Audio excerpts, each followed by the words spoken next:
હા કે નામાં જવાબ આપો. નવું જાણવા મળ્યું કઈ? આવો અવાજ ન ચાલે. યસ. તો એકવાર જોરદાર તાળીઓ વાગી જાય આ લોકો માટે.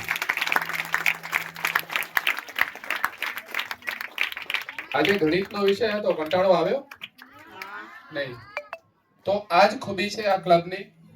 બહુ જ જોરદાર મહેનત કરી વિદ્યાર્થીઓએ એકદમ પરફેક્ટ સમજાવ્યું. ફોર્થ ડાયમેન્શન તો મારા માટે બી નવો વિષય છે. ચોથું ડાયમેન્શન એ પણ અહીં સમજ્યા આપણે, જાણ્યું. તો સૌથી મોટી ખૂબી છે આજ કે આપણે આપણા અંદર મગજમાં જે પ્રશ્ન ઊભો થાય, જે બાળકો પૂછતા હતા, એ જ પ્રશ્ન તમારા મગજમાં થવો જોઈએ. શક્ય છે તમારામાંથી એક જણ, તમારામાંથી અથવા તમારામાંથી આવતીકાલે હું સોશિયલ મીડિયામાં જોશું કે ફલાણા ભાઈએ આ શોધ કરી નવી ફોર્થ ડાયમેન્શનની કે કાંઈ બી નવી. તો બસ આ જ એક મોટી ખૂબી છે. ધન્યવાદ બધાને. બહુ જ સારું કામ કર્યું છે, બહુ સરસ કર્યું છે. આવું જ કરતા રહેજો. સ્ટાફને પણ ખૂબ ખૂબ ધન્યવાદ, કારણ કે એમના થકી આ બધી મહેનત થાય છે. ખૂબ સરસ. અને હા, ચોક્કસ.